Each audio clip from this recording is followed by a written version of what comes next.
a beautiful face I have found in this place that is circling all around the sun.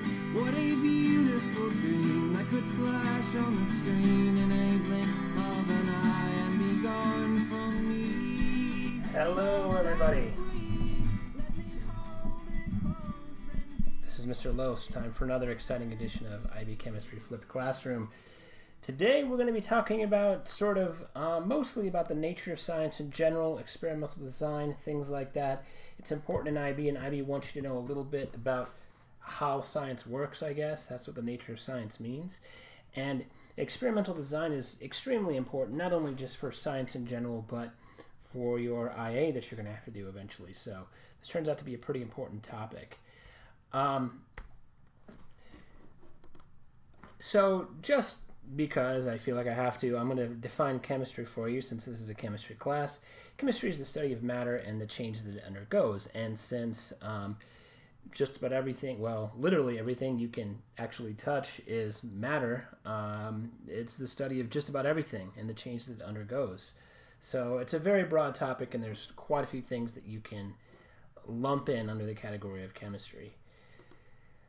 So, like I said, though, what we're going to focus on here really is what is the job of science? What is the nature of science? What does it do? What is it for? Well, scientists make observations about the world, and our job is to try to explain those. And one of the ways that we go about is we collect and gather evidence. And what we also do is we consider if the evidence is reliable. Where did this evidence come from? And we'll talk more about this. But, you know, we're going to evaluate the things that we've talked about already. We're going to evaluate systematic error. We're going to evaluate random error. We're going to evaluate bias. Is there bias present? Does the person have an agenda? Are they giving a biased result? As well as a ton of other factors that you can evaluate. This part is really important, this evaluating if the evidence is reliable. It's really important. If you gather enough evidence, you can eventually develop possibly a theory about how the universe works. Now, when we talk in science and when we use the word theory in science, we do mean something that's supported by quite a bit of evidence. Like the theory of evolution, for instance, is supported by quite a bit of evidence. So we come up with an idea and explanation about how things work. So what I have here is a little bit of an analogy about the nature of science and what science do. So we perform some experiment, or we make some observation, or we gather some evidence. So there we have it, represented by that dot. We do a few more experiments. We get a little more evidence. And you know, the question is, how are these things connected? What is the underlying explanation for these things that we are seeing? How can we connect these dots of evidence? Now, literally in this analogy, we're literally connecting the dots. So maybe that's our theory, that these dots represent a triangle. Or maybe we could better call it a hypothesis at this stage. But, you know, if you sort of think outside the box, there's actually quite a number of ways that these dots could be connected. It just depends upon, you know, what are the rules of this universe that we're in. So it's possible there's competing explanations here. You know, maybe people have different ideas. Oh, this does not represent a triangle. It represents this pentagram or whatever. So, of course, what you want to do in that circumstance is you can gather more evidence. Now, what that evidence does is it eliminates a lot of these competing theories. It eliminates 4 out of the 6 of them, because if these pieces of evidence are true, if these pieces of evidence are part of the puzzle, well, then these things simply cannot be our explanation. Now, here we have 2 different ideas to explain the same thing. We have a simpler one and a much more complicated one. And generally what we try to do in science is make as least assumptions as possible. We try to go with the simplest explanation that we can that can still explain the evidence. So based upon what we have here, this is a lot simpler and makes a lot less assumptions than the other one. And I think that's a pretty decent explanation for how science works and how science moves forward. Now, let me give you kind of a real example. Well, actually, hold on. Before I do that, I guess. So we're trying to get as accurate a picture as we possibly can about how the universe works. Now, the truth might be different. The so-called truth, it's really impossible to say anything with absolute uncertainty. With absolute certainty, I mean, we can just be more and more sure that our picture of the universe is correct. But It might not be. As new evidence comes to light, we might find out something different. So the point is, though, hopefully, we're always getting better, and we're always getting a picture that's closer to what the truth is. Our theory here is a lot closer to the truth than some of those other theories that we saw earlier. So now, speaking of that, again, a real example from the past. What scientists at the time were trying to do was explain why things burn. Some things burn, some things don't. And what they were claiming was the reason things burn is because they're rich in a substance called phlogiston.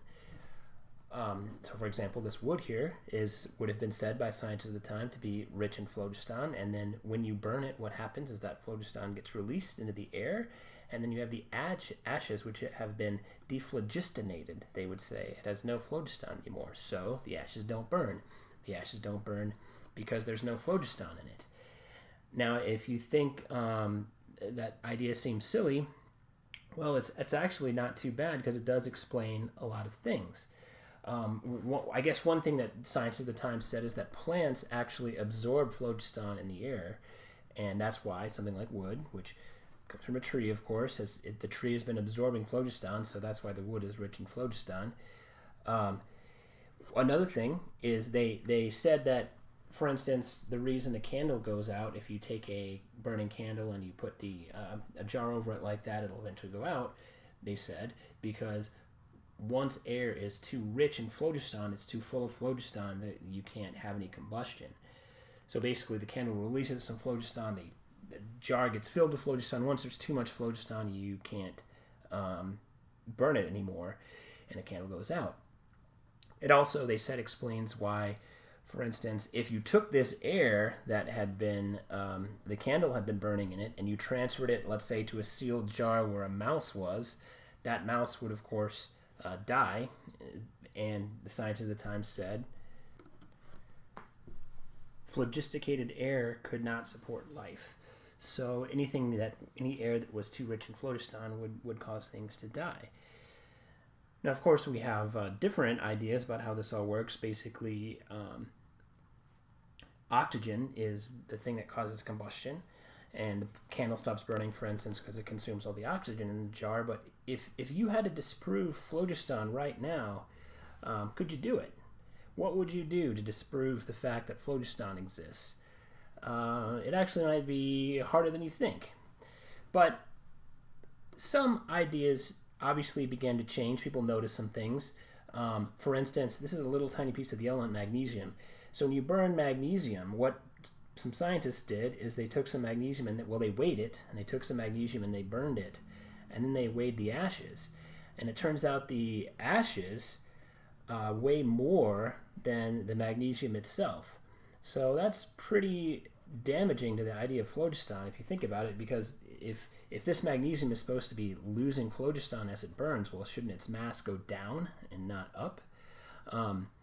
And then some people who were into phlogiston started saying some weird things like phlogiston has negative mass and things like that. So they have to start to do more and more assumptions, like we were talking about earlier, to explain the phlogiston theory, that it has negative mass and things. And, eventually we decided, well, this is too many assumptions, there's too much weird stuff going on, let's do something simpler, which the simpler idea that explains what's going on here is that the magnesium, when it's burning, is reacting with oxygen, it's combining with oxygen and producing a new substance, magnesium oxide. And yeah, magnesium oxide is heavier than magnesium because now it has oxygen combined with it. So we come up with a new theory, and this one seems to be correct. Now, of course, we never say anything with 100% certainty, but I think we're probably right about this oxygen thing. So as I mentioned earlier, experimental design is really important. I'm going to talk about some things that you've heard in a million other science classes before. However, I think what I have found in my experience is that actually designing experiments yourself, which you're going to have to do in this class, students are absolutely terrible at it. So even though you may think you know these terms and all that stuff, it is something that we need to work on and we need to talk about a lot, and we need to talk about how to design experiments and how to design good experiments. But independent, dependent variable. Independent, that's the one that's changed by the scientist. Dependent variable is the one that responds to the independent. For instance, if you remember in a video that we looked at earlier, we were looking at the time it took for the iodine clock reaction, that reaction that turned blue after a while, and it was cleared at blue. Maybe you could do an experiment where you change the temperature of that mixture. So you changing the temperature of that mixture, that's the independent variable. The dependent variable then would be how long the reaction takes to turn blue. So maybe if you heated up the reaction mixture, it would turn blue more quickly, possibly. But in that instance, the independent variable is the heat of the reaction mixture. The dependent variable is the time. And control variables are all the other variables that we would want to keep unchanged as we did this experiment, so we can better determine the cause of the independent variable, or sorry, the effect, I should say, of the independent variable.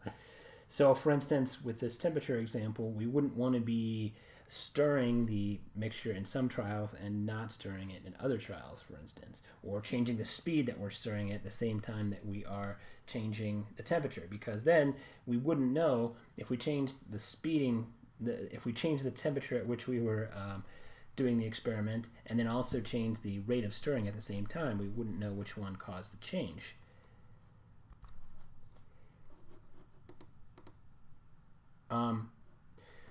Qualitative data are measurements. Quantitative data are measurements. Quantitative, like quantity or a number, basically anything we can put a number to in a calculation. We want to repeat measurements. It allows for more confidence, repeat measurements, and repeat trials. Qualitative data are observations. Both of these are good, and you want both of them, but quantitative data is better. Oftentimes in experiments, depending on the type of experiment, you need a control, which is an untreated sample used for comparison. For instance, one of the most important times you need to use a control is when you're doing drug studies, like you invent a new drug.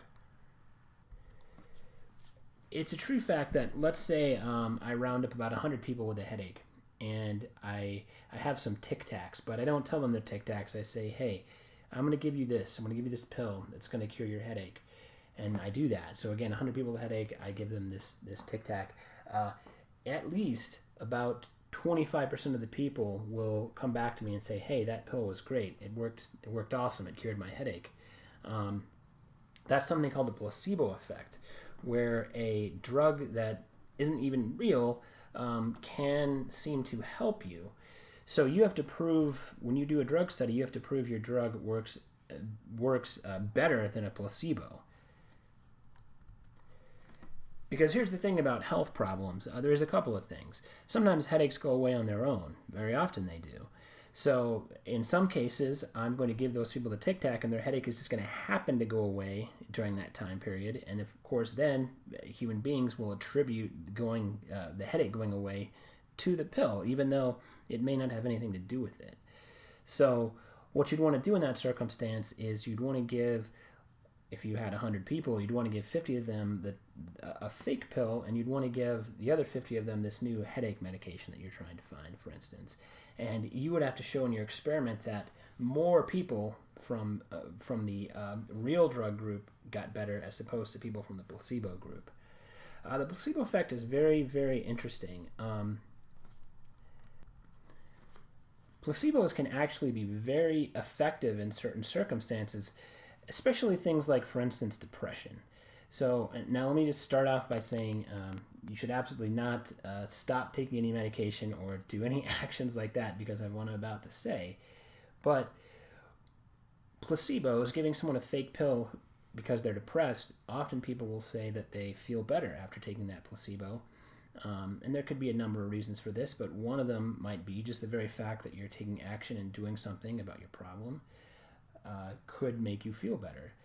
So placebos are interesting. You know, if you're really interested in them, I'd urge you to look into it. Look into the placebo effect. There's a ton of interesting stuff out there on the internet that you can read about that. But it's just one example that shows why we need to control an experiment. We need a group in the experiment that we didn't do anything to, and compare it to something else, so we can see if our independent variable is really what's causing the change.